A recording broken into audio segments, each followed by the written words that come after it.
And that's how we close our bulletin for now. But now we get into the conversation about elections, and having peaceful and credible elections is a very paramount issue. That is one topical one that we're going to have the conversation on this morning. And I've got a full panel this morning that is going to help us get into this. And I'm just going to introduce them, beginning with my immediate left, George Kegoro, who's the Executive Director of the Kenya Human Rights Commission. Thank you for joining us. My pleasure. Your pleasure. Thank you. Thank you. And we have Samuel Kimeu, who's the Executive Director of Transparency International Kenya. We have Dr. Richard Bosire, a Senior Lecturer, Department of Political Science and Public Administration at the University of Nairobi. And we have George Morara, the Vice Chairperson of the Kenya National Commission on Human Rights. And we have Dr. Njoki Ngumi from the Learning and Development of the Nest and Hever Fund. Thank you for joining us all. So we're talking about peaceful and credible elections, and maybe we could just begin by looking at the players and who are the players in this, and what the roles are of each of these people to ensure that we actually have these peaceful and credible elections. Maybe we can begin with you, George, now that you're the closest to me.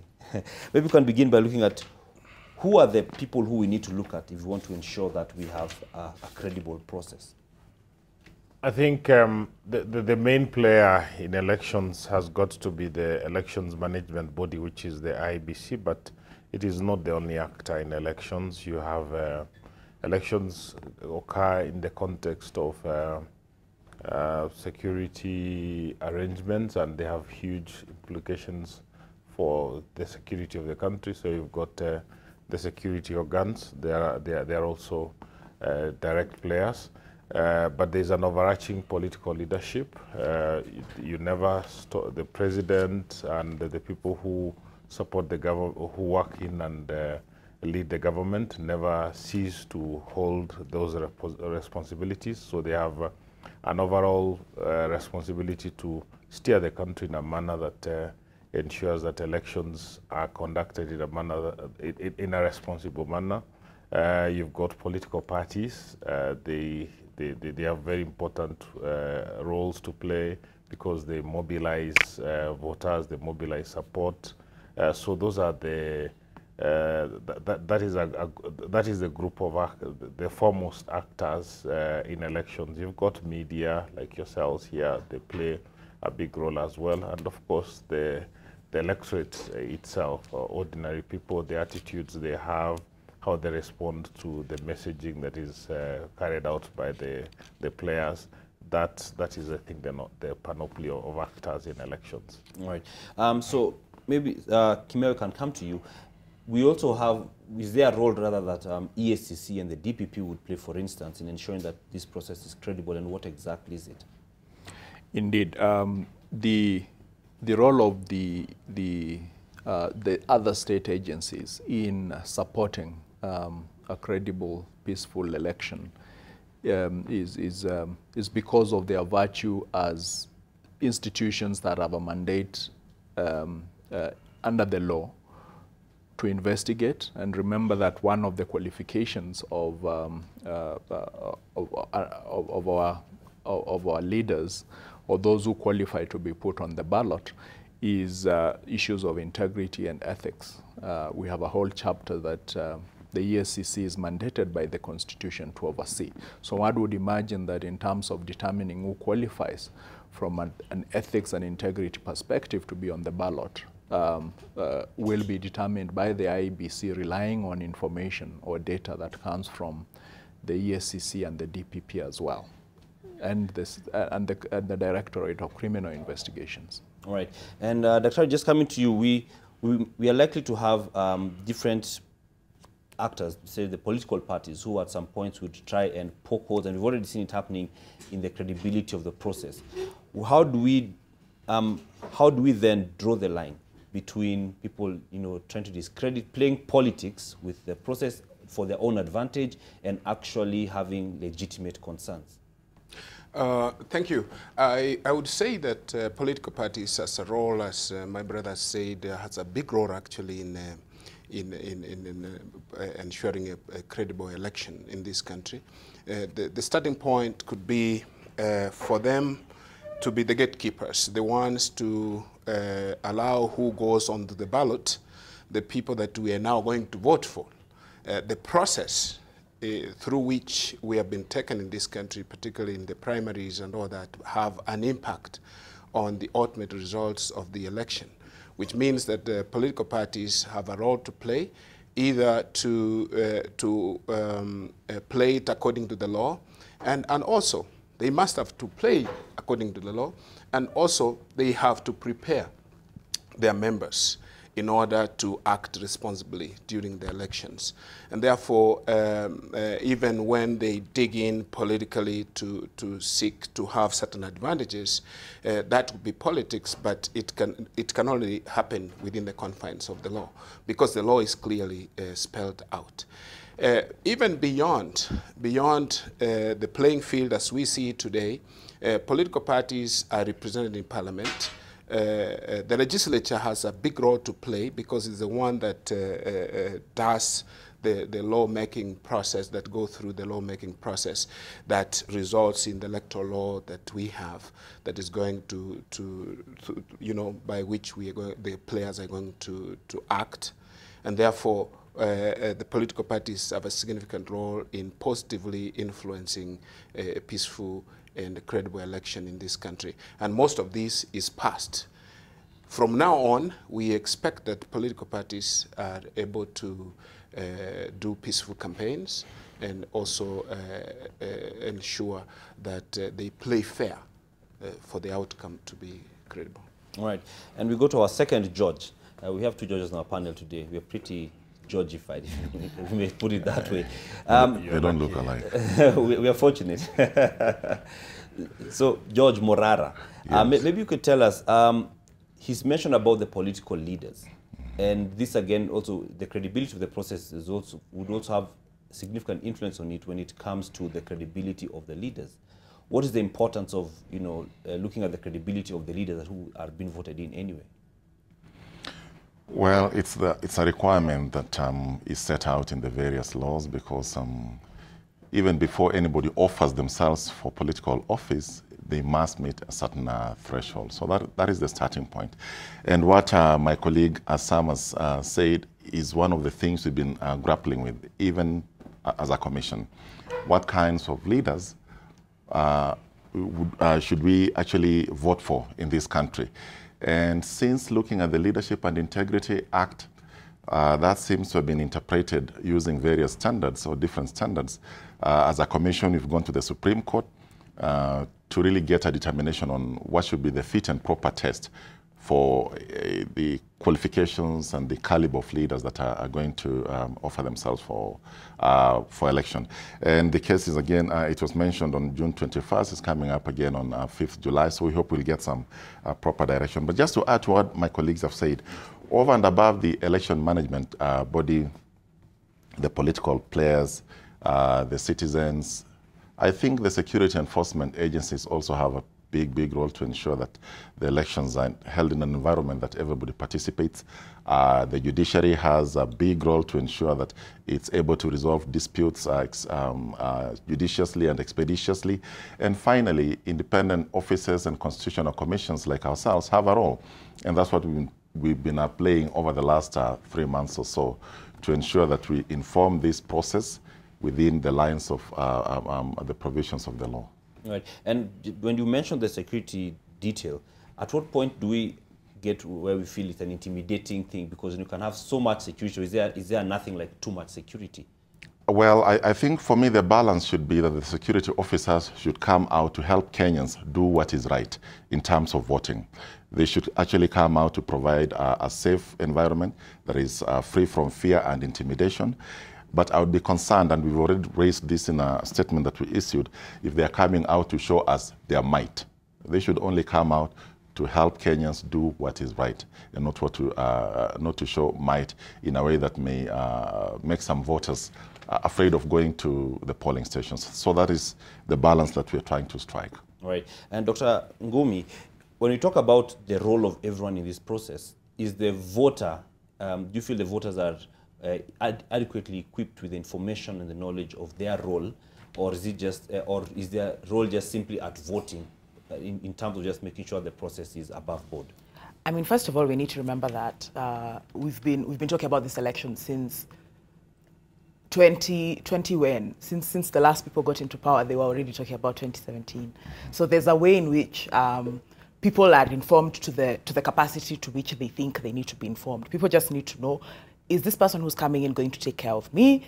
Are the interests of me and mine going to be taken care of? People are thinking through this in terms of individual kind of understandings. There's also community understandings. We have to be honest about the fact that there are tribal understandings, all sorts of different conglomerates of people getting together and forming different understandings. Now, the questions we have to ask ourselves is which understandings are collaborating, whose understandings are influencing whose else's understandings, you see. So I think people know. There's also a place where people reach the place of fatigue. There's only so much you can hear about promises, manifestos, what have you. We already are people who are used to being lied to, you know. We already are people who are used to being shown pretty things and then that never show up later. So there's a way in which I think the thing we need to be asking ourselves is, what are Kenyans tired of hearing and how do we circumvent that? The other thing is not only the voters' responsibility with the information that they receive, but the responsibility of the people who are giving them that information.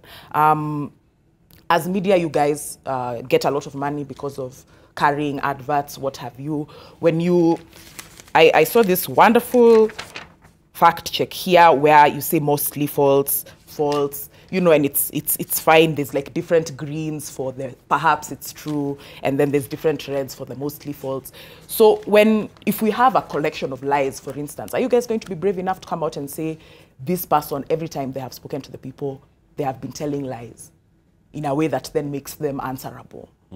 You see? So even if you fact check, who cares if you don't then do something with the fact check that you have claimed that you're doing? And the same goes for not just for NTV or for the Nation Media Group, but everybody else concerned. Across the board. The people who are passing on information, how is that information being received? Are you also going out and finding out how people are receiving the information? All right. And I think that's something we can get into just after we take a short break, because thinking about, you've talked about the lies we're used to. And like you're saying, there's all these nice things. We'll have fact checks. We can rise to the occasion, like you've said, as media, and put out all this information and say person X always lies. Absolutely. Even with a good smile. But do Kenyans really care about that when they're voting? That's a really good question. We'll get into that right after the break. We'll take a short break. We'll be back on AM Live after this. Welcome back to AM Live, and we're here talking about peaceful and credible elections and the different issues around that. And just before we took a break, we got onto something that was beginning to get at least Njoki heated up. Do people care about the issues? We've gotten such nice and, manifestos with a lot of promises in them. It's like, a whole bouquet of flowers. But when we get to the voting, do you feel that Kenyans actually care about these things? First of all, I don't like you saying I was getting fired up, because I wasn't. The second thing is, and somebody's going to say that was me getting fired up again. The second thing was that these manifestos are not, the item points in these manifestos are not gifts. They're not gifts. We're going to buy them, right? Every single, when somebody says there will be no health bills, we're going to buy that. When somebody says we're going to reinvigorate the blue economy, all this beautiful, beautiful terminology, the Kenyan people are the ones who are going to buy it. The thing that these people need to convince us is that they are the ones who are actually going to come through with their promises. And so I don't know whether people care. I think that's the thing that we always find out on the day of. We can theorize and hypothesize before, but it really depends. It really depends on how people are feeling. If we are voting from a place of anger, if we're voting from a place of calm and peace and issues, those things show up as the days come. I don't think it's a thing we can predict now. I think the issues, there are various opinion polls have been done in this country, and people have started speaking to the issues. They're talking about, I remember one poll that was done where 71% of Kenyans were saying we are heading in the wrong direction. And the issues they were raising is about the economy, it's about unemployment, it's about issues that they connect with. But the problem perhaps could be, or the question perhaps would be, if they would actually vote on the basis of those issues. But I would think issue-based politics is the right way to go. And I would wish that our politicians continue to play on issues rather than talking about strongholds, ethnic support, regional support, to be able, because there are issues that all Kenyans resonate with. When you talk about an economy that is biting as it is right now, every Kenyan is affected. If the price of milk is that high, every Kenyan is affected.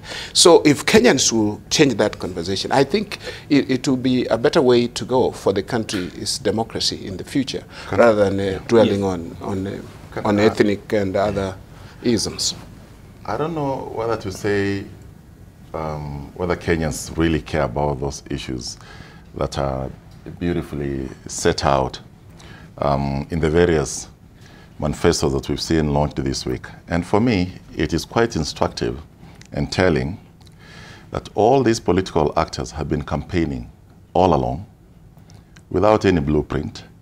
Then 40 days or so to the elections, they tell us now this is what we're going to deliver. So on what basis, what have they been selling to this country for all this time that they've been campaigning? I thought that their policies, manifestos should be integral to the whole process and not incidental. Because if actually they wait to bring it towards the tail end as something that is just something to like some icing on the cake, when it should be the very basis of what they're doing. So in this country, and I want to agree with Daktari, our politics is still driven by a lot of political hubris that is ethnic driven.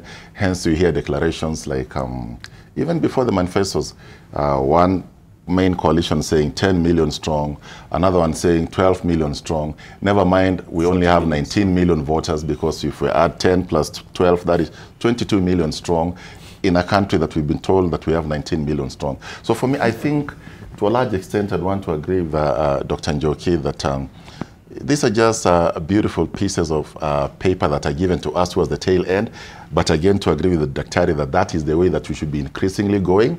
But ask the parties before you hit the campaign trail, tell us what your agenda is. Don't wait until 1 month to election, then you tell us what you're going to do. I think one way in which we've encouraged the nonsense of non-manifesto driven campaign is by allowing. I think Kenyans should be the first ones to say that they're tired and they're bored when one campaign candidate comes and the only words out of their mouth is what the other person is doing wrong. I'm not here to give airtime to your opinions about your opponent.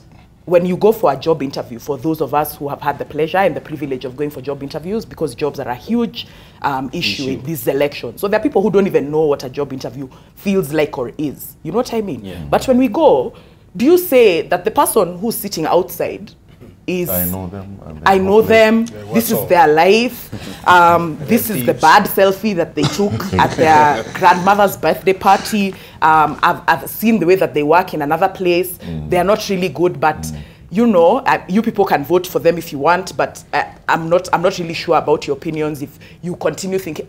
If you came here, you yourself injustice. People leave their homes and go to these fields and school grounds and whatever to listen to the candidate who has come. They want to come and listen to what this candidate has to offer. If you're a repeat candidate, you need to come and tell people why you failed before and why we should give you a chance again. If you're new, you need to come and tell us why you matter. Who are you? What are you going to give us? But when you come and everything out of your mouth is huyo mwingine. And then when, as the media, you report huyo mwingine. I think we have a more fundamental problem, Dan. Yes. And I think it's political parties are the vehicles of political participation largely. And we do not have political parties that are strong. They keep on transforming. The main parties that were there in 2013 are not there today. They were not there in 2007. And this is a problem for this country. In many countries where political parties have strong and have a track record, the citizens know what those parties stand for. So even the manifestos do only highlight what people already know. So you will already know what distinguishes one party from the other. At the moment, that does not exist in our case. And the manifestos, in my view, have been one of some of the least important documents in terms of holding leaders to account, because many of them just throw them away. And I think it's for citizens to take them up and hold their leaders to account for it. Are citizens concerned about the issues? I think they are. At different stages of the electoral cycle, we have seen this. In the nominations, there are people who actually lost because of those same issues. And I think in the coming elections, there are people who will still lose because of those same issues. But the fundamental question is, there are other overriding considerations that the voter engages in. And among them is the issues of ethnicity and regional affiliations that we see, the ethnicity that drives our politics, so that at some point when the stakes are being raised to a level where people feel it is either my community or my community, then it becomes a problem, because then they cannot think rationally and they cannot make a decision that is rational. The other point that is important to make, and in this election, I think we've dropped the ball on issues of civic education and voter education. In other years, I think we've done much better. Right now, we are talking, we are just about a month to the elections, and we don't see much being said. Yet we have new voters who have come onto the register, and we've seen the mistakes that voters make over the years. Where have we left it this late? Yeah. All right. So, George Kegoro, maybe you can tell us, do we feel that the political parties themselves are thriving within this lack of knowledge so that they can push their own narrative and agenda? Okay. Just this ties to the question that the fellow panelists have been trying to answer, which has got to do to issues matter, do voters care? I think voters are not homogeneous. You've got a very, very broad spectrum of voters. There's a core group of voters for whom identity is a key concern, and irrespective of what their choices otherwise represent, they will just stick to, I identify with you, or I will choose on the basis only or firstly of identity, and then other considerations will come later. We have a very polarized political context. It goes down or back to 2005. We've got very, very, very significant polarities as a country, and that is a key factor in undermining the importance that issues would otherwise have in elections. If people feel huge amounts of grievance, those grievances for some become they're privileged in decision making over and above the substance of whatever the choices they have would otherwise represent. So there would be there's going to be choices made on the basis of pre-existing grievances that have never been addressed, or people feel have never been addressed. There will also be choices made on the basis of backlash. If you have a government that has been in power, inevitably governments make mistakes, and inevitably a sense of backlash also is very much part of how choices are made during the election. So one of the things that the Jubilee side would have to do, it has the advantage of incumbency because it has been in power. It has the disadvantage of being the group that could face backlash because it is, again, the one that has been in power. So those are the types of, some of the types of bases that people make their decisions on, but also issues ultimately also matter for a group of voters, those ones who are otherwise undecided. They would be attracted to, you have got this particular set of issues, they resonate with me, I will therefore vote for you. So the thing is, political parties are sort of subsidiary entities to the personalities that run those political parties. So it's not been possible for people to see the political party first and then the leader of that party. It tends to be the case that it is the leader. If I move this way, I animate a political party that did not previously exist because of my personality. And if I move out of a political party that was viewed as otherwise vibrant, it dies because I've killed it because my dynamism and personality has been removed from that political party. So that's a huge challenge. And I think one of the things that the politicians or competitors would have to do is to try and ingrain more closely their personal attributes, their positive personal attributes, to become the attributes of their political parties as well. Right. Now, in light of how strong, sorry, the influence that he's saying of the leaders on the people and the view, does this mean that as much as, say the IEBC and other actors try to make this process credible, its credibility can easily be spoken away in terms of the political leaders? Once they say this is not credible, we are not able to actually, people may not investigate really, they'll just go by what they're being told. Let's remember that we are used to IEBC popping up during election time, but the leaders are here with us all the time.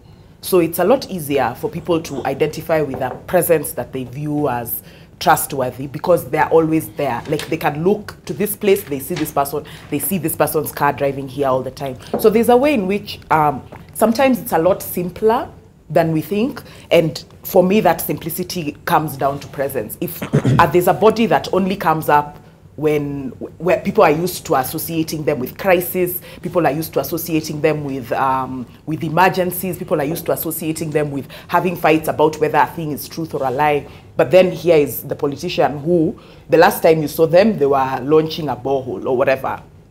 It's a lot easier for you to just say, listen, this person came with water, so we'll just be able to believe them. I just want to just kind of pick up on some of the things that George was saying. I like the phrase playing politics because there's a grayness it has, which we have accepted. For instance, we all know that there are laws about putting up posters in public areas. That is what I call playing politics because there are clear laws about it. We are not supposed to put up posters in the way in which we do. And then there's that Kenyanese way in which we put up 8 posters of the same face because apparently people see it only once, they've not really seen it, but when they see it 16 times, then you know that it's really there. And that's a gray area because people are supposed to be punished. If the posters go up with your face, it is you. We should come and ask to pay these fines, but that's not happening. But what if your competitor, puts up your poster as a way to try and, set you up, sort of? And that's the job of the security agencies. That's the job of the criminal investigation department. It's their job to figure out those things. The rest of us should not get tied up with the vagaries of whose poster was put up by who. There are bodies who are supposed to be dealing with these things. I want to just kind of continue and talk about this dynamism and persona. This is not, it's not just the province of politics. It's also the province of getting people to believe you regardless of where you are. If a university is led by a very dynamic sort of individual, everybody's going to take their children there because they believe that there's going to be there's a deliverable there because the person is trustworthy. You can put your trust in this person in the same way in which you put your trust in your family, you put your trust in the things that you're able to trust in. I also want to talk about polarity with regard to gender, which again, I was waiting for somebody else to bring it up, but it seems it's the woman who has to talk about gender. So whenever women are candidates, we find that people now come and talk about them being women and their own kind of social context in ways in which they don't discuss that when it comes to men being political candidates. The other thing that we never talk about is how an election can be free and fair when the risks that are faced by female political candidates are very different than those that are faced by male political candidates. Maybe a man can be beaten up, but nobody's going to strip a man naked because they were on a political platform. Maybe when women are walking up and down, as Samantha Maina said when she was campaigning in Kileleshwa, nobody's going to put their arm around you and try to like grab your body in ways that are inappropriate and frankly indecent and immoral, you know, for you to hold a stranger like that in that way. So men don't face those types of risks, but then we don't talk about that when women are running. We just say, oh, is she taking care of her husband at home? Does she have children? And those are questions also that we don't necessarily ask men. As far as, I've said some very things that seem quite cynical, but one thing that really excites me about our elections nowadays is the refusal of Kenyans to participate in nonsense like the 6-piece suit. Kenyans know what they're going, as far as national and the more, you know, these more emotive positions, who they're going to vote for. But when it comes to the region, Kenyans have shown that they prefer to just vote for whoever is delivering or whoever looks like they're going to deliver. So you find odd candidates really have a chance with, as far as on the county level, on the MCA level, at the ward level, candidates from parties that nobody has really heard of, candidates who have come and articulated issues in a way that resonates with Kenyans really have a chance. So when somebody comes and says, let's vote 6-piece suit, and Kenyans say no, I think that's truly encouraging to show that we have a maturing democracy. Right. Let's go to then can go to George. I wanted to say something in connection with this. I think issues of credible elections, for me, will really dwell on the issues of process. The issues of process. How far have we gone as a country in terms of preparing for these elections? We have the laws. Members of the public should know the expectations. And I thought that maybe issues of the law, the Constitution is very clear. You look at chapter 7, it spells out on how Kenyans can exercise their right to vote. Free and fair, as my colleague here, as a panelist has said, free and fair elections is a fair thing to think about. How do we ensure that everyone's right to vote is respected and guaranteed? Those are the issues of process. In some cases, violence denies people a chance to vote. Even intimidation, as you were saying earlier, denies people a chance to vote. For instance, in this country, we know that from 2007, we have areas identified as hotspots. And we are likely to see one of the players, and we say the actors earlier, the security agencies, going to send more forces to the areas perceived to be hotspots. The question here could be, would that not also be intimidation to the people? People will not come out and vote because our security forces are likely to intimidate them not to come out. That again will lead to low turnout in those areas. And these are the issues that we need to inform the public, so that the public know that these people are there for your safety, for your security. But this is not being done adequately. I've not heard it, but there is a program, security program, it was laid out. Mombasa, talk about Nakuru, Naivasha, Kisumu, and those areas, Eldoret, those areas that I perceive to have been hotspots during that time are likely to face these issues.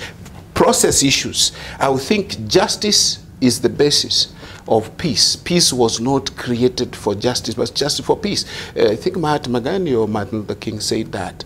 And it's important that we see if there is a just process, then we are likely to have a just outcome, and therefore credible, and no struggle, no strife at the end of the elections. Because we have to look at the pre-election, during the voting day, and post-election.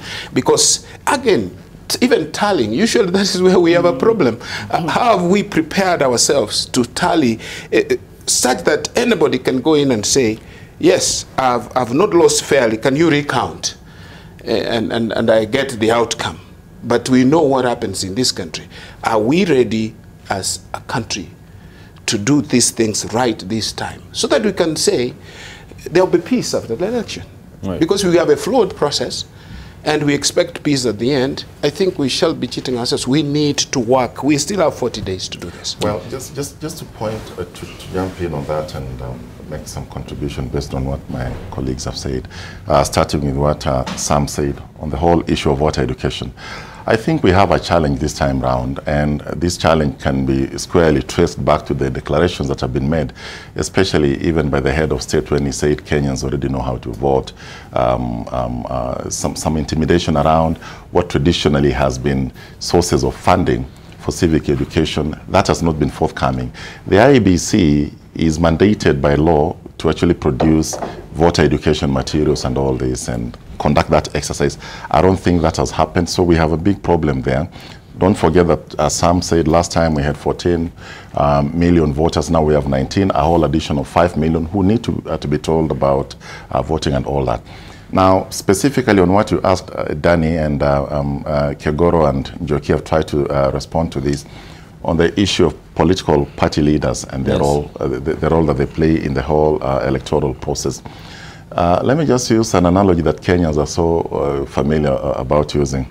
We say that as Kenyans, we drive the way we run, fast. And maybe let me extend that analogy to politics. I see us conducting our politics the way we sell our wildlife, around the big five. And for me, we need to move around politics that is actually constellated around the big five, a politics that is actually then driven by the big personalities from that big five, to the extent that it creates a sense whereby the voters are looking up to these political leaders to give them direction. We've seen what happened when the president went to the home turf of Waiguru and Karua. Yes. The voters are expecting to be given direction on how to vote because, again, it's that politics about personality. We know what's happening in parts of Nyanza with Rarieda, for example, developing all these kinds of incidents of violence. So again, the issue of personality-driven politics around the way we market ourselves, around the big five, is something that we need to really pay attention to. Lastly, and quickly on what Dr. said on the issues of security, let me just pick up on that. In 2013, we had a big challenge in the coastal region.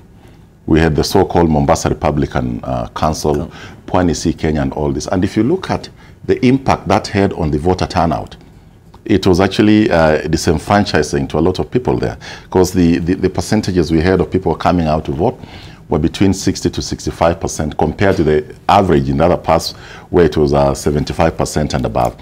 So again, even as we move towards this election, we are seeing cases of insecurity increasingly becoming entrenched in places like Mandera, the Al-Shabaab, now Lamu, the perennial conflict in Baringo, Laikipia North and all that. These issues have not been addressed, but of concern is the deployment of the officers that we're going to send out there.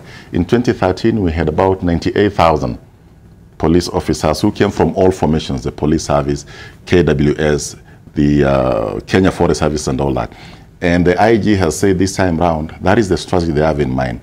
But in terms of addressing issues that Dr. has raised about no intimidation, but an enabling environment, the concern is whether the additional numbers have been given sufficient training so that when they go out there, they know things to do with crowd control, crowd management, and that they have not been sent out there to really intimidate voters. Yeah. All right. And maybe, just pick up yes, when you pick up, maybe we also want you to respond to then, in light of all these issues, do we feel we're at a point as Kenya where once person X is announced, person Y was contesting and his followers will actually say the process was clean and we accept? Are we there yet? Well, I think there are still concerns. And I was going to pick up on the issue of the rule of law that Dr. Bosire had talked about. And the rule of law is fundamental. And we have a deficit in this country. There is no doubt about it. And I could pin most of our problems to this. The issues that have been spoken about,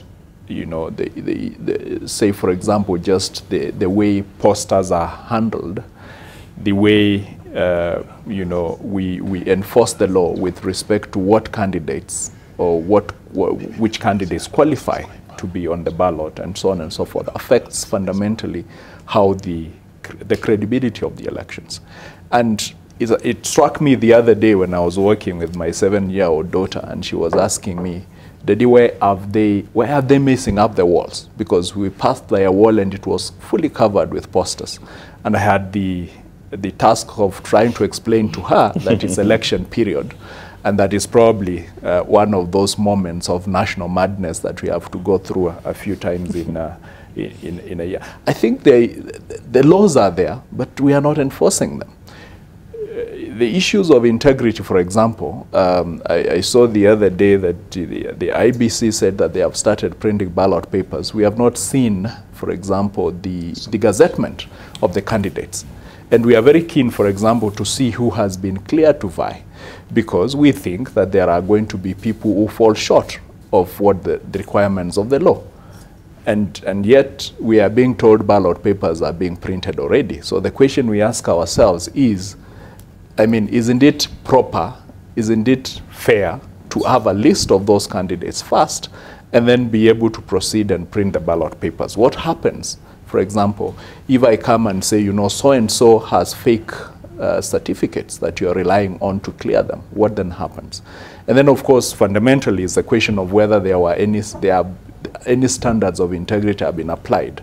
You know, we are aware that the ESCC, for example, has given a list of candidates that have issues, unresolved integrity issues, quite a huge number of them. Yeah. What has the IEBC done with those?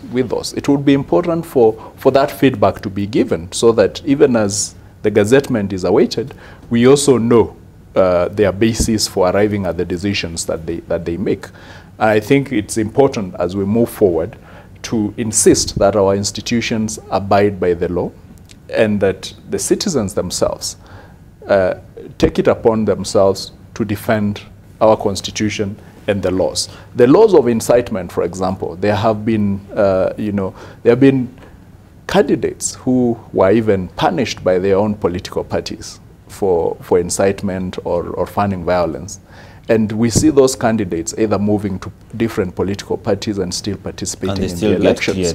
And you had asked me at the beginning what the role of the DPP would be. And the role of the DPP is to prosecute those who engage in criminal activities. And electoral offenses are criminal activities. If I may just interject there before we get to you, Njoki, there's a call we have online. Moshene from Nairobi. Moshene, good morning. Thank you for speaking to us on AM Live.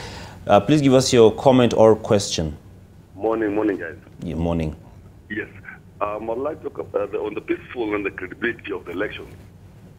On peacefulness, I think our biggest problem there is information or communication or lack of it. That is to say, when we talk here in let's say, NTV, in English, we talk a very nice, important discussion. And you hear a lot of depth and content in the discussion. It's almost like an English Premier League game. However, the bulk of, I would say, 70% of our population or 60% of our population, we only hear information not in English. Let's be honest about the kind of education we've had over the years. So whenever we talk here, I really wonder, who are we talking to? Because when you listen to conversations in Swahili or in other radio stations or that are in mother tongue, the quality and the content of the discussion there, you feel is lacking. So now you find a public that is voting but is not informed about what are the issues. You know, like now you out there, you hear guys about Eurobond, and they absolutely have no idea what the details were, right? But if you look at, like, for example, like now, anybody who's in the community, like now, who lives in Karen, Lavington, and everything, everybody's really in touch with the issues. You know, so it's about information. That's why there's no peaceful elections. The rest of the guys are able to be manipulated. When it comes to credibility, credible elections, I think we need to decide about our institutions. We have changed the panels of our institutions over time. If it's like IEBC, if it's a judiciary, yet we still saying they are a problem. So clearly we need to decide, do we have institutions? And when someone decides that their whole institution is bad, does it become bad just because one person decides that it is bad? You know, so that goes to credibility. Because the credibility of the elections right now is about the IEBC, it's about maybe the judicial process if there are issues about the elections itself. And clearly the institutions that handle that. All right, thank you, Moshene. So I believe it's about, credibility comes about how even leadership in our country, or for that matter, parties, are individuals. I don't see us having political parties. I see us having an individual. Right. If an individual today decides, I'm changing my name of my political party, yet he's a very big individual or a big tribal leader, then that becomes a political party. All right, thank you very much. Moshene speaking to us from Nairobi, bringing up some pertinent issues, some of which we've touched on as we went along. And one of them being lack of information, like we've said. We've not seen a lot of civic education going on, considering there's millions of new voters, people who've never seen any kind of ballot paper. But yet, you know, we're still expecting them to come out and vote. We're hoping we'll not have as many spoiled votes. That is the hope. Ideally, the hope is to have 0 spoiled votes. Kegoro, maybe you can tell us, do you feel that, is it that we have got a deliberate lapse of effecting the civic education so that the narrative can be formed in line of what the politicians, for instance, have? I don't know. I think civic education, George Morara talked about it earlier on, and it's got to do with, in very great part, the IEBC traditionally has never had a capacity to roll out civic education on its own. So civic education during election time has always been a partnership between the elections body and civil society organizations. But in this election, that partnership was not possible because when the president spoke on Jamhuri Day last year, he said that the people know how to vote, and so they don't need any education. So he stigmatized in a political way any possibility of carrying out civic education. We also saw that in parts of the country, some governors said that there will be measures taken to ensure that if NGOs are on the ground, they would be required to identify themselves. So there's been a crackdown on actors outside of the state. So that is the context under which the failure to deliver civic education has actually materialized. So it is a worrying context. It also speaks to the fact that it's part of all the polarities that we suffer as a country, that a group of actors have been stigmatized out of the play, and so the only actors that are allowed are the foremost political actors. So civil society and the concerns it raises and the empowering effect it has on citizens, that has not been allowed to come into play. And Njoki talked a little bit about the effect that has had also on the participation of women. We've been supporting women candidates together with the organizations that work more directly on women's issues, the National Women's Steering Committee, for example, and we held a large conference for women candidates just to bring them out and to support, mobilize them.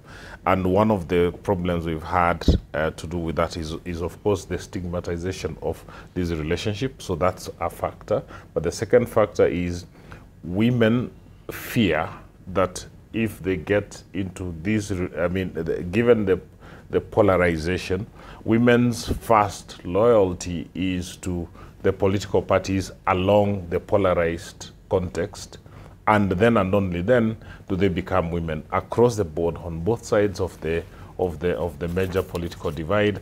Women are afraid to be viewed, to be charting out an independent path in case that is viewed as a kind of disloyalty to their political parties. So this directly undermines the chances of women increasing or maximizing on their representation or political participation during the elections. Right. Njoki, any response on that?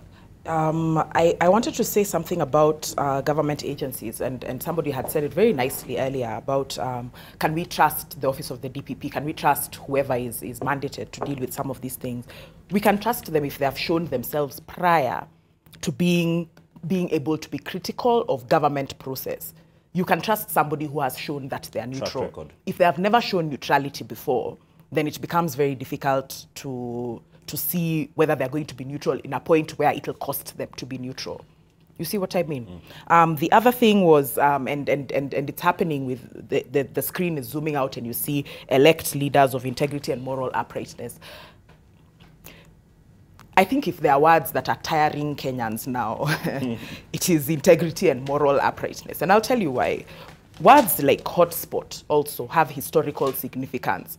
We can't just use them in a vacuum or even talk about an area becoming a hotspot without understanding why did it become a hotspot, what characterizes a hotspot, what is this thing that makes everybody afraid of this geographical situation. Is it that there are poor people there?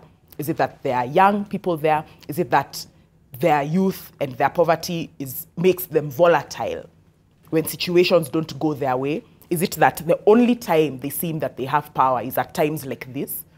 You know. And so when we don't talk about what creates a hotspot and how to diffuse one, as opposed to understanding that there's a hotspot and we deal with a hotspot by sending boots, we lose the plot.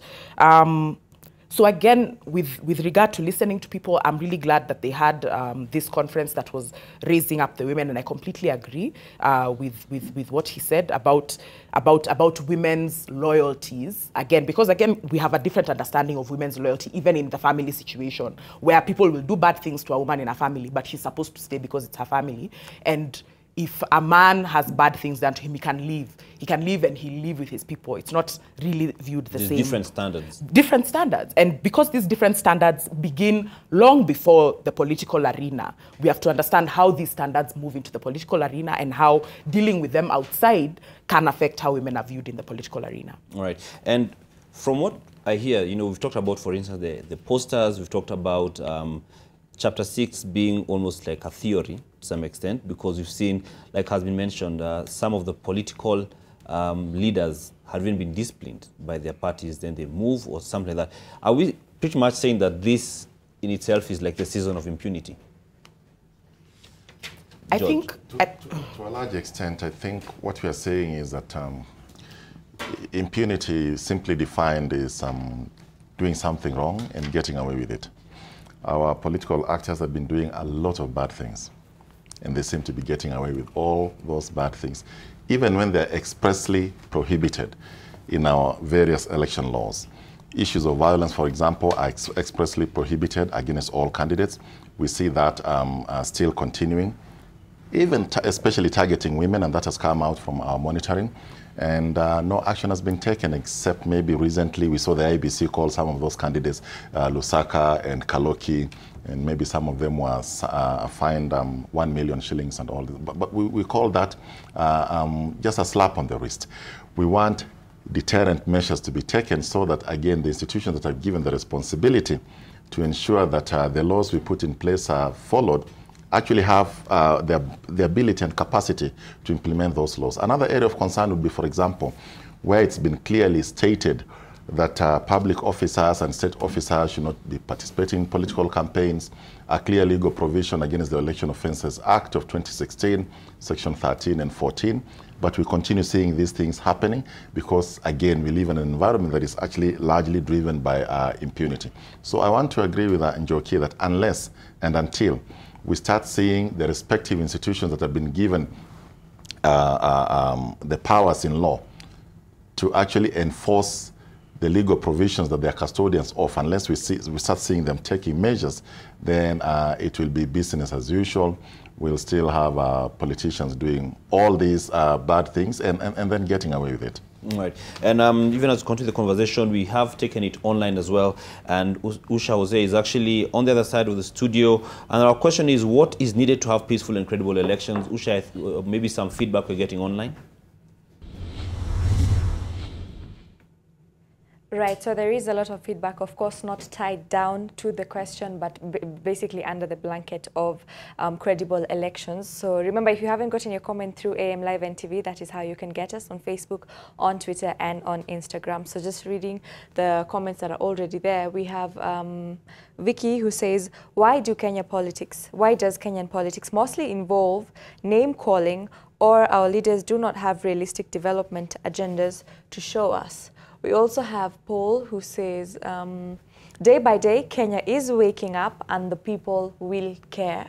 We have Ongera who says, in Kenya, elections has never been about issues, but more about tribalism, ethnicity, propaganda, and thuggery. We also have Ali who says, peaceful and credible elections in Kenya is good for all and sundry. Let us maintain peace at all costs. Indeed, we should maintain the peace. We have John who says, unfortunately, our security enforcers are still stuck in the archaic mentality that they are employed to intimidate and beat people.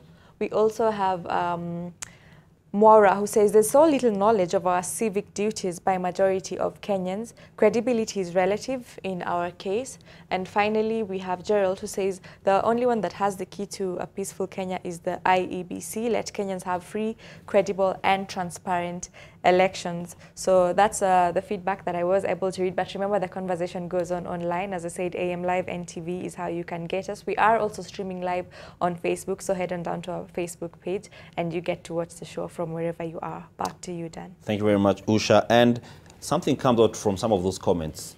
Do we feel that we actually have a wiser electorate? As much as we've got all these issues surrounding, we are saying there's not enough voter education, but when you look at the electorate in terms of their knowledge and the grasp of some of the issues, do we feel that this has actually improved?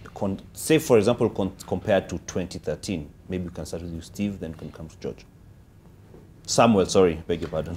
Well, I think the appreciation of the issues by many voters is increasing. The truth is that we have a significant part of our electorate that is young, between 18 years and 35. That would be the majority. And these are people who engage in social media, and there's a lot of information flow that goes through. And I think there is a lot in which these conversations enlighten people, or at least create their curiosity to seek more information about things that they don't know. So I think we are in a better place than we were in 2013, except that we could be in a much better place if we had invested in the requirements of our constitution for civic education, and now around issues of voter education, because those two go in my view hand in hand. They are part of the same continuum that are supposed to equip the citizen with information to be able to interrogate even the claims and the promises being made by various candidates seeking their vote, and to determine what is really true and what is not true. All right. George, do you feel we have got a wiser electorate? Definitely. The electorate is, will keep improving with time, because we live in an information age. It's very difficult to contain information or to localize it in among a particular group of actors. People can go and get the information from themselves through social media. There are informal and cheaper ways of mobilizing, of getting people to know things that would have been more difficult in a different age. So definitely, not just the electorate, but the general public is better informed and will keep getting better informed as time goes by. How then that information gets used, and how that superior way, the superiority of accessing information gets deployed, it is a double-edged sword. It can be done for the good, so it's easy for, it's more easy to mobilize people for the good or positively. It is also equally easier now to mobilize people in a manner that is detrimental to their own interests, because because it's simply easier to mobilize people. In the early years, if you go back to the electoral issues of the 60s, if you read, say, the disputes from as represented in election petitions, the issues were, it was around witchcraft. If you vote for so and so, the whole village will be bewitched. That's where the country has come from. But nobody campaigns now, I think, on the basis of those types of issues.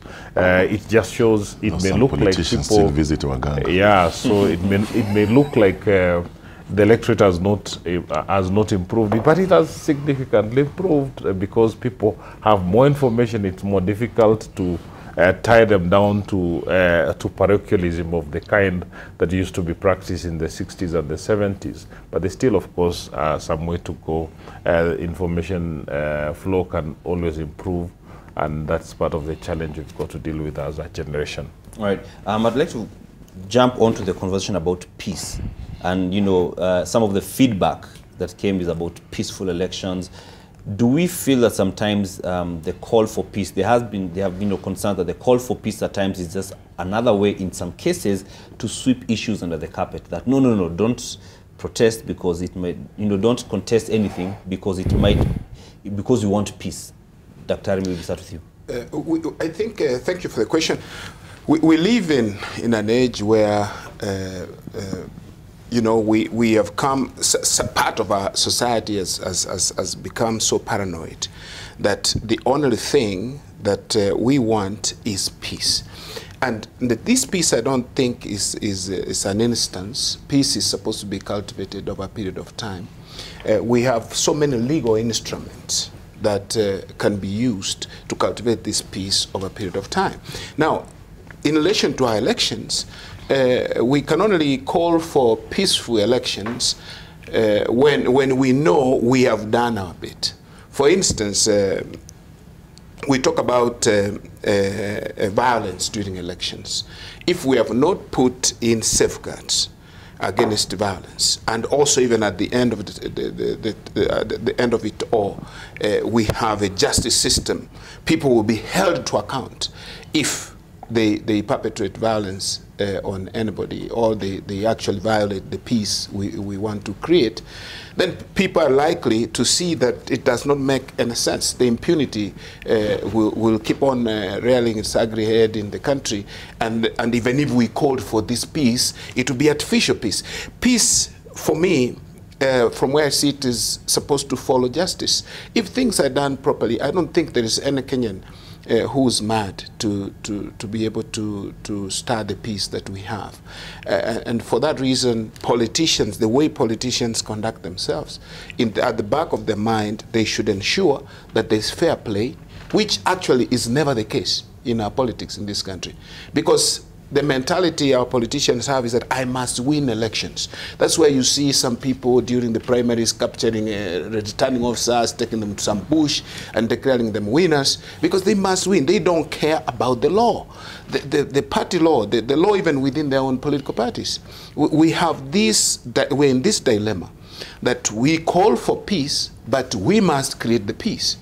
We must do something to be able to create this peace. It cannot be just like, you guys forget about everything. Do not ask questions about stuffing of ballot boxes, but we don't want you to trouble the peace that we want. Basically, peace can only come as a result of justice, a result of fairness. The citizen should have a right to actually exercise the right to vote, and also at the end of it, to determine the outcome. And in this process, we must inform our people. The civic education deficit we have today is what is likely to cause a problem. You can call for peace, but if these people are not well educated politically to know that this is how the process goes, and this is your role to play, then they're likely to violate the same peace. Which is something that you mentioned. And I agree with you that people will call about for peace to gloss over issues that are really pertinent, which we keep on increasing the pile that we call historical injustices. We keep on piling them, historical injustices. We need to create a just society, and then we'll have our peace. So basically, you're just pointing out and reiterating how peace and justice should not be separated. They shouldn't. I just want to talk about this idea of maintaining a peace, and as you have both rightly said, that is predicated on silence. Right? I think it's very possible, but like we've sat here, some of us have had differing opinions, but have we come to blows? We have not. But then with the vast majority of us in the ways in which we understand conflict must always degenerate. It has to become blows, it has to be win or win for one party, as my colleague has said just now. So the minute we understand how to fight well, and fighting well means we can disagree, and we can be honest about our disagreement. Nobody is telling lies. I can call you a liar, on the basis of facts. You can come and counter me again on the basis of facts. We have a whole legal system and a judiciary who their work truly is to maintain peace by saying this is the person who is telling the truth, this is the evidence, and vice versa, and then meting out punishment as is required. So the minute we understand that you can disagree, and you can disagree even with somebody who is more powerful than you, then we will be in a position that can understand this thing where peace can exist, even where people have differing opinions. I just wanted to talk about this win or win, and I think part of the thing that has created it is that we make political office a socioeconomic climb. Somebody actually becomes richer because they gain political office. And so when you tell people that I'll borrow money from you so that I can run a campaign, and then later I'll be able to pay you because I'll be earning X salary that everybody knows is so high, we start reaching a point where the stakes for people become very personally high. It's not just the shame of losing if you lose. And again, we need to talk about why we view losers in the way we do. When there are 6 people running for a position that only 1 person can get, 5 of them are going to be losers. Are we going to shame them all? What waste of energy is that when we could be building our country? You know? But then when we create this win or win situation where somebody is actually investing, it's like you're buying a piece of land. You know you're paying installments, then you know the land is going to be worth X over the next 5 months. You know, so we need to talk about that in this and the situation it creates for the people that are running for office. Right, and I think allow me to raise an issue arising from what Njoki has just mentioned on issues of investment, and I just want to draw attention to Kenyans that on the role of corrupt money in our elections, and the fact that. Even though there have been accusations being made these last few days about, corruption cartels funding elections, the truth is our elections are funded through corrupt means largely. And the amounts of money that you see flowing around is illicitly acquired money that is being invested, so to speak, through the electoral process, being laundered through the electoral process, in the hope that it will produce more results after the elections. And it is not a surprise that this country wallows in corruption. And it will continue to wallow in corruption until Kenyans can decide that it is time for us to clean up our politics. Parliament, in its own wisdom, suspended the Campaign Finance Act. And so in this election, again, nobody is going to ask questions about where you get your money to fund your campaign. And even though the Constitution entrusts the responsibility of regulating campaign finance to the IEBC, it's very unlikely that in light of what Parliament decided last year, that IEBC will do anything about the elections. It is the opportunity for anyone, including the devil himself, to bring money to mess up our politics.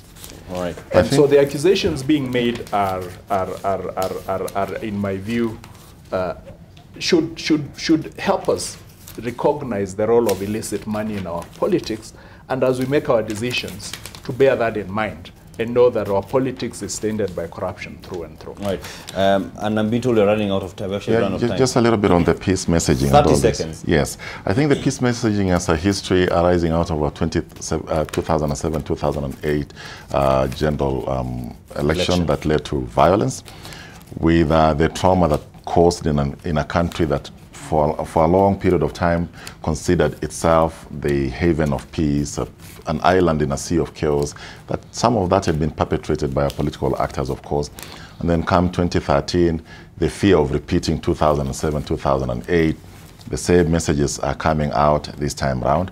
But as my colleagues have said, peace, fair elections, credible elections are not mutually exclusive concepts. We can actually safeguard and secure our peace if we all adhered to what the electoral laws requires us to do, and we play by the game so that those ones who win fairly, those who lose fairly. Right. That is the basis of having a peaceful country. Thank you very much. A conversation that cannot end we could actually be here all day.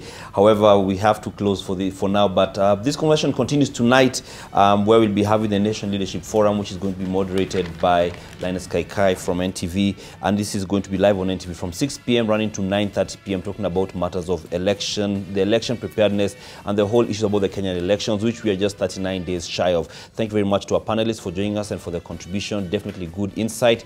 And I hope that these issues we're talking about can actually be addressed and not end within the confines of this show. Thank you very much. My name is Dan Mwangi. We'll be seeing you later during NTV Today. Have yourself a great day.